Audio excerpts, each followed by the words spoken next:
They called her a troublemaker, a misfit, an unsexed female, a woman who didn't know her place, but history remembers her by a different name: legend.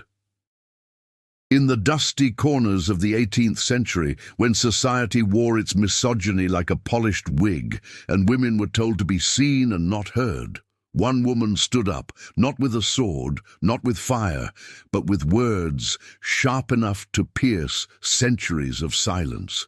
Her name: Mary Wollstonecraft. And this, dear viewer, is her story. Imagine being born into a world where your dreams are predetermined by your gender, where your worth is measured not by your mind, but by your marriage prospects, where being ambitious, outspoken, and educated as a woman was not just discouraged, it was mocked. That was the world of 1759 England, the year Mary Wollstonecraft entered the stage of life. Mary's early life was anything but glamorous. She wasn't born into privilege. In fact, her father was known more for drinking than for providing. The family moved constantly, and Mary often watched her mother suffer silently under her father's rage and disappointment.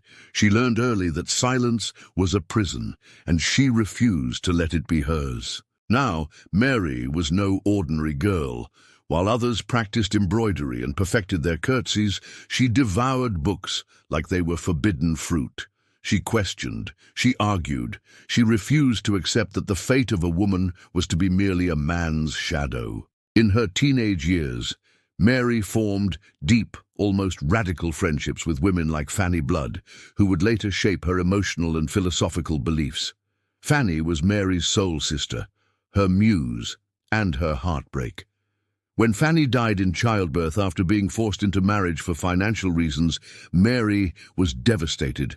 But more than that, she was furious. Fanny's death wasn't just a tragedy, it was a symptom of a world that saw women as vessels for children, possessions for men, and footnotes in their own stories.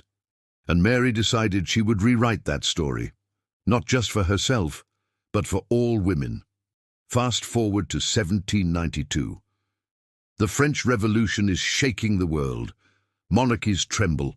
Intellectuals are buzzing with ideas about freedom, liberty, and equality. But wait, equality? For whom? Men, of course. Because while the revolution screamed about rights and justice, women were still expected to stay home and clap politely while history was made without them. That's when Mary struck. Like thunder in a quiet sky, she published her most famous work, A Vindication of the Rights of Woman. Now let's pause here. This wasn't just a book. It was a revolt, a manifesto, a call to arms, written not with bullets, but with blazing logic and unshakable passion. Mary argued that women weren't naturally inferior to men. They only appeared to be because society denied them education. Give a woman the same tools, the same training, the same intellectual nourishment, and she would rise. She challenged the biggest thinkers of her time. Even the revered philosopher Jean-Jacques Rousseau wasn't safe. When Rousseau suggested that women were meant to serve and obey, Mary basically said, "Excuse me, sir, where's your evidence?" She dared to envision a society where women could be rational, independent citizens, not just wives and mothers, but creators of culture, politics, and history. To put it plainly, Mary Wollstonecraft wasn't just ahead of her time. She was running laps around it. But society wasn't ready. Oh no, they ridiculed her, painted her as an unhinged feminist, a woman trying to be a man.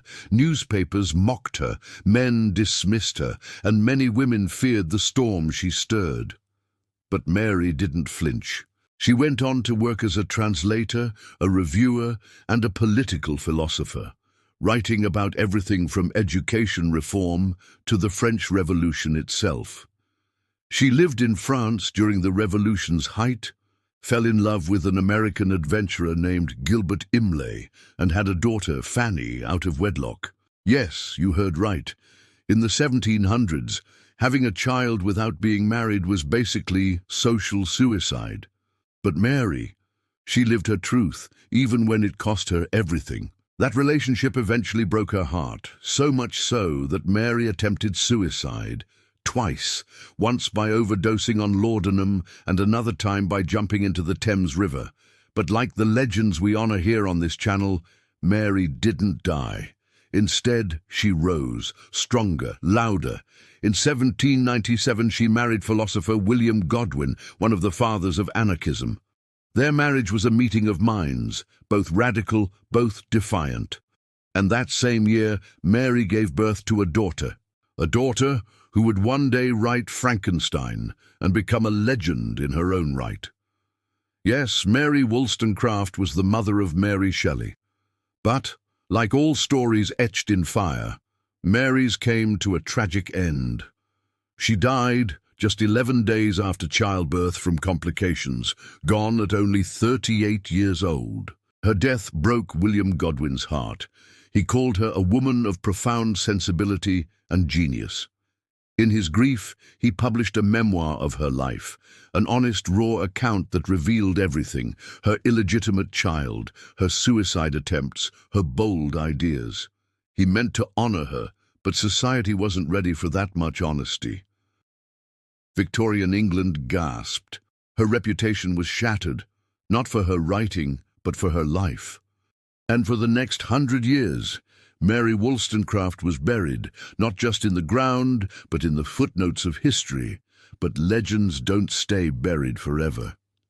In the 20th century, as the world began to ask deeper questions about equality, justice, and the rights of women, Mary's words were rediscovered.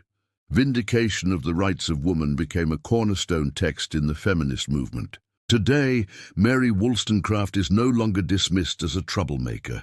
She's recognized as a pioneer, a thinker, a rebel with a cause, a woman who dared to ask, why not? Why can't a woman be educated? Why can't she vote? Why can't she own property? Why can't she be more than someone's wife? Why can't she write her own story? And it's those questions that changed everything. So the next time you walk into a classroom full of girls dreaming to be doctors, artists, engineers, and leaders, the next time you see a woman publishing a book, running for office, or standing on a stage, know that part of her strength, part of her voice, comes from a woman named Mary Wollstonecraft, a woman who lived boldly, wrote fearlessly, and died too soon. But her ideas, they lived on. They marched through suffrage movements. They marched through the streets with Simone de Beauvoir, Audre Lorde, and Chimamanda Ngozi Adichie. They echoed in every woman who ever stood up and said, I am not less. I am not second. I am not property. I am human. And now, dear viewer, I pass the question to you.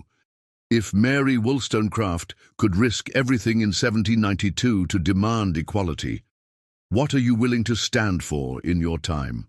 What ideas will you defend, even when the world laughs? Let us know in the comments below. If her story inspired you, type, I stand with Mary in the chat. Don't forget to like, share, and subscribe to Chronicles of Legends, where forgotten voices are brought back to life, one powerful story at a time. Because history isn't just about kings and wars, it's about those who had the courage to challenge them. This was the story of Mary Wollstonecraft, the woman who dared to ask, why not? Until next time, stay legendary.